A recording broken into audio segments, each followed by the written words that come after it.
In January of 332 BC, Alexander the Great stood on the Phoenician coast and stared across almost 700 meters of water at a city his army could see but could not touch, because Tyre did not sit behind a gate that could be smashed or a wall that could be climbed from dry ground. It rose from the Mediterranean itself, an island fortress with harbors full of ships, towers facing the sea, and walls built so close to the water that a land army standing on the shore had no battlefield in front of it except waves. Every city Alexander had faced since entering Asia had been forced to make a choice between surrender and destruction. But Tyre believed it had a third option. It could wait. It could mock him from behind the sea. It could keep its ships moving through the harbors while Macedonian soldiers stood uselessly on the mainland, close enough to see the defenders but too far away to kill them. For the first time in his war against Persia, Alexander had reached a place where courage, cavalry, infantry, and siege towers meant nothing unless he could solve one impossible problem. How do you conquer a city when the road to its walls does not exist? Tyre mattered because Alexander could not leave it alive behind him. After defeating Darius at Issus, he was moving down the eastern Mediterranean coast toward Egypt, and every port that remained loyal to Persia was a danger to his supply lines, his fleet, and the rear of his army. Tyre was one of the greatest Phoenician cities, wealthy from trade, skilled at sea, and protected by a navy that made the island more than a local stronghold. If Alexander marched south, while Tyre still controlled its harbors, Persian ships could use the city as a base, threaten his communications, and keep the coast unstable behind him. The city also had a reputation that made its confidence understandable. Centuries earlier, the Babylonian king Nebuchadnezzar had besieged Tyre for years and failed to break the island city. Tyre had survived one of the great empires of the ancient world by trusting its walls, its ships, and the Mediterranean. And when Alexander arrived with a terrifying army, but almost no way to reach the island, the Tyrians believed history was about to repeat itself. Alexander first tried to take the city without ruining it. He asked permission to enter Tyre and sacrifice at the temple of Melkart, the Phoenician god the Greeks identified with Heracles, a hero Alexander claimed as part of his own divine ancestry. To the Tyrian leaders, the request was dangerous because allowing Alexander into the temple would look like recognizing his authority over the city, and if Tyre admitted him peacefully, then its independence would be gone without a battle. They refused and told him to sacrifice at the old mainland settlement instead, a decision that kept him outside their walls and preserved their pride. But the refusal also told the Macedonian army that Alexander had been stopped by water, that the conqueror of Asia could command armies, but not the sea, and that Tyre believed the shoreline marked the limit of his power. The insult became more dangerous when negotiations broke down. Ancient accounts describe Macedonian envoys being killed and thrown from the walls into the sea, their bodies falling into the same water that protected the island from the army, watching helplessly from the shore. Whether every detail was remembered exactly by later writers or shaped by the brutality of the story, the meaning was unmistakable. Tyre had not only refused Alexander, it had challenged him publicly, killed his messengers, and turned the Mediterranean into a symbol of humiliation. From that point, the siege changed. Alexander no longer needed Tyre merely as a port on the road to Egypt. Tyre had become a lesson he wanted every city on the coast to understand. The order he gave after that sounded like madness. Alexander commanded his men to tear apart old Tyre on the mainland and drag its stones, timber, and rubble down to the water. The ruins of the old city became the raw material for a new road, and Macedonian soldiers who had marched across Asia now began carrying baskets of earth, rolling stones, cutting beams, driving wooden piles into the seabed, and dumping the broken remains of the mainland settlement into the Mediterranean. The plan was to build a causeway from the shore to the island, a solid path across almost 700 meters of water, wide enough for men, siege engines, towers, and eventually an assault against the walls. Tyrian defenders watched from above and laughed, because to them it looked like Alexander had become so enraged by being denied that he was throwing rocks into the sea. Near the shoreline, the work moved quickly because the water was shallow, and every day the causeway stretched farther from the mainland, like a strip of land, forcing itself into the waves. Stones disappeared under the surface. Timber held the structure together. Rubble filled the gaps. The Macedonians were not sailing to Tyre. They were dragging the coast toward it. The Tyrians slowly understood that the distance protecting them was shrinking in front of their eyes because each load of stone made the island slightly less unreachable, and every meter of new ground brought Alexander's army closer to the walls that no land army was supposed to approach. What had looked like a joke from the battlements began to look like a threat. The work became deadly as the causeway reached deeper water. The waves struck harder. The current pulled at the unfinished road. The men at the front were now close enough for Tyrian archers and slingers to fire from the walls, and small boats came out from the harbors to attack the workers from both sides. A man hauling stone could not carry a shield properly. A laborer dragging timber could not fight back while his hands were wrapped around ropes. Soldiers tried to protect the engineers, but the battlefield was narrow, wet, crowded, and exposed, with arrows falling from the island and boats darting along the sides of the causeway before escaping back into the harbors. Men died building ground that did not yet exist, and every few meters forward had to be paid for with blood as well as stone. Alexander turned the front of the causeway into a fortress. He ordered great siege towers built on the advancing road, covered them with hides to resist fire, and mounted engines on them so Macedonian artillery could answer the defenders on the walls. The towers rose above the sea on a road the Tyrians had once mocked, and from the island they could see machines of war creeping toward them across water that had protected their city for generations. The causeway was no longer only construction. It was an attack moving forward one load at a time, with screens protecting workers below, engines firing from above, and Macedonian guards trying to hold the narrow strip against arrows, stones, and naval raids. Tyre now had to destroy the road before the road destroyed Tyre's greatest advantage. The Tyrians prepared a counterattack that nearly ended the whole project. They took a large transport vessel, packed it with dry wood, pitch, sulfur, and other burning material, and waited for the wind and current to carry it toward the head of the causeway. Under the protection of Tyrian ships, the fire vessel moved toward Alexander's siege towers, and when it was close enough, the defenders set it alight and released it. The burning ship drifted into the Macedonian works like a floating furnace, struck the front of the causeway, and exploded into flame. Fire climbed the towers, smoke rolled across the water. Men rushed forward with tools and water, but Tyrian boats attacked from both sides, shooting into anyone trying to save the machines. Weeks of labor burned in front of the army. The wooden towers collapsed into the sea.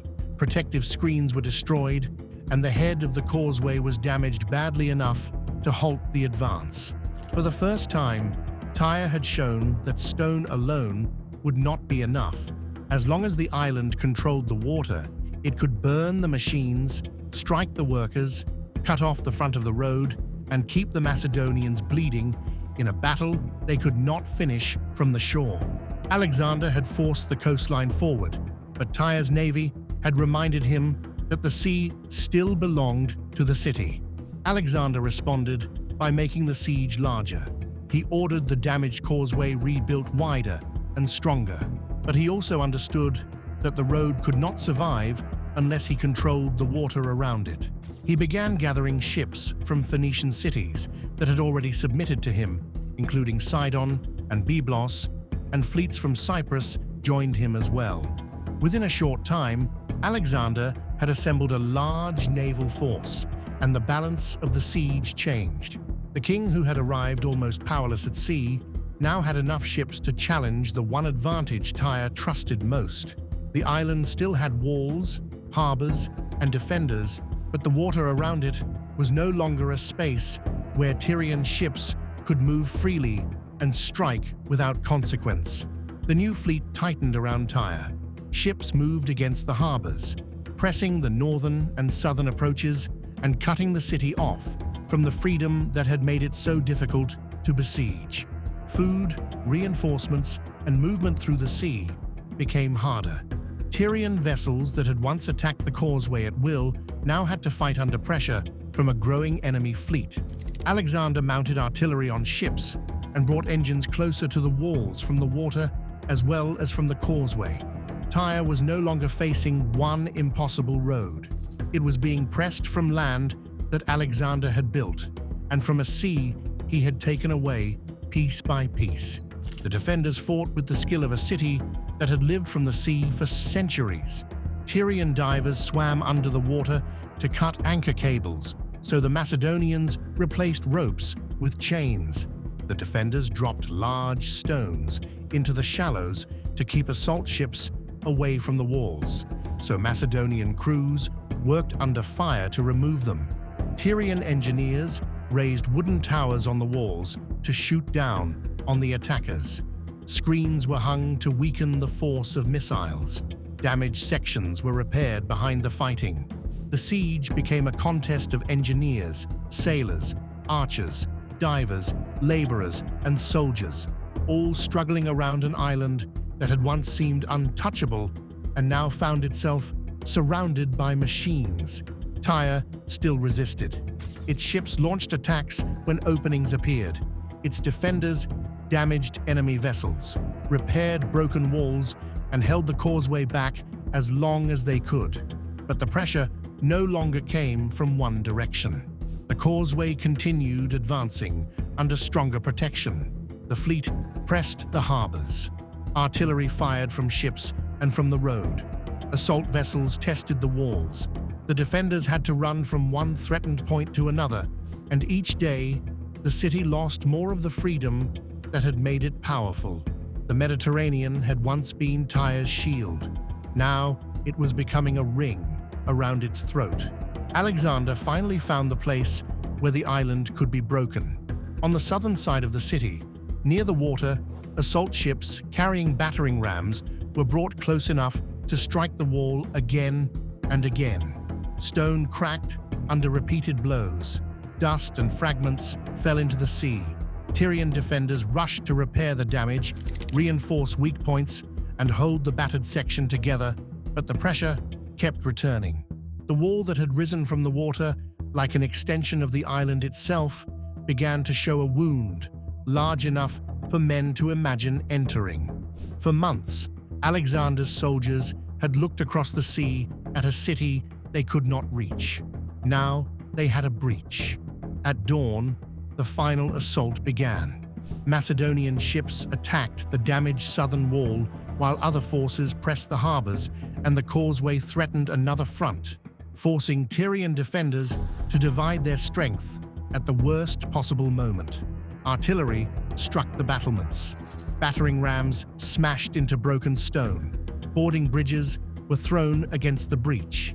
Elite Macedonian troops climbed across wet rubble while waves crashed below them, and Tyrian defenders rushed into the gap because everyone on both sides understood that this shattered section of wall was now the fate of the city. If the attackers were pushed back, Tyre might survive. If even a few Macedonians held the breach long enough for more men to follow, the sea would no longer matter. The fighting at the breach was savage. Spears drove into men at close range. Shields slammed against broken masonry, soldiers slipped on stone wet with seawater and blood. Tyrian defenders tried to throw the attackers back toward the ships, while more Macedonians forced their way forward behind the first men across. At the same time, attacks on the harbors pulled defenders away from the wall, and the causeway forced others to watch another threatened point. The city could still fight, but it could not be equally strong everywhere. After 7 months of labor, fire, ships, and death, Alexander had forced Tyre to defend too many wounds at once.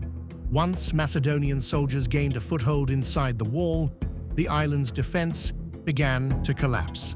The sea had protected Tyre only while the enemy remained outside. Now, Macedonian troops were inside the streets, moving through smoke, narrow passages, rooftops, courtyards, and sacred spaces where defenders tried to make their last stands. The harbors were attacked. The breach widened. More soldiers poured through.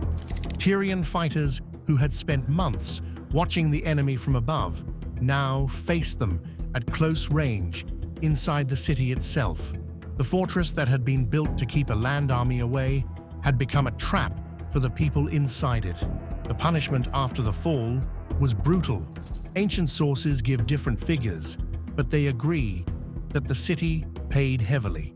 Thousands were killed in the fighting, and many survivors were enslaved. Later accounts also describe large numbers of defenders being crucified along the shore, a punishment meant to turn Tyre's defeat into a warning for every city that might consider killing envoys, defying Alexander, and trusting walls or water to save it. Some residents survived by taking refuge in temples, and some were spared through the help of Sidonians. But Tyre, as an independent obstacle on Alexander's road, was finished.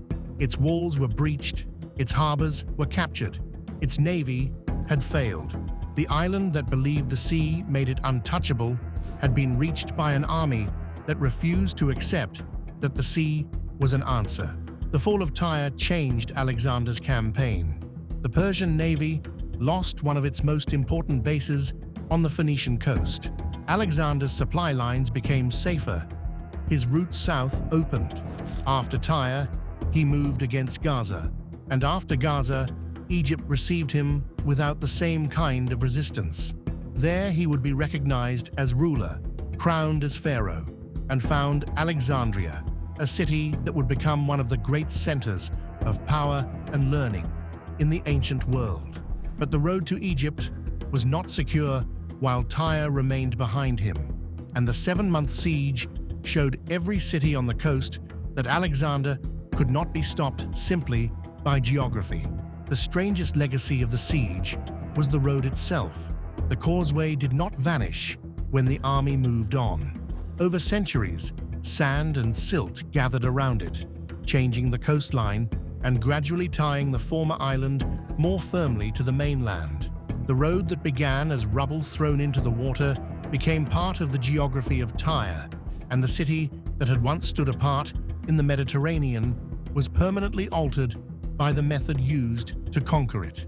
Alexander had not only broken a wall, he had changed the shape of the shore. That is why the Siege of Tyre remains one of the most extraordinary campaigns of the ancient world. Alexander did not defeat the city because the task was easy, or because Tyre was weak, or because the defenders lacked courage. He defeated it because he turned each obstacle into the next stage of the siege. When the sea blocked him, he built into the sea.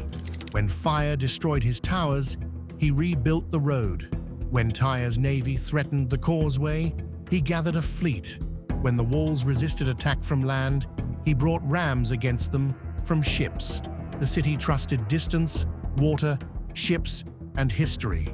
Alexander answered with labor, firepower, patience, and a willingness to make the impossible physical enough for his soldiers to cross. Tyre believed the Mediterranean would protect it forever. For 7 months, it nearly did. But stone by stone, ship by ship, and assault by assault, Alexander turned the sea from a barrier into a path dragged his army toward walls no land force was supposed to touch and destroyed the island fortress that had dared to tell him he could not enter.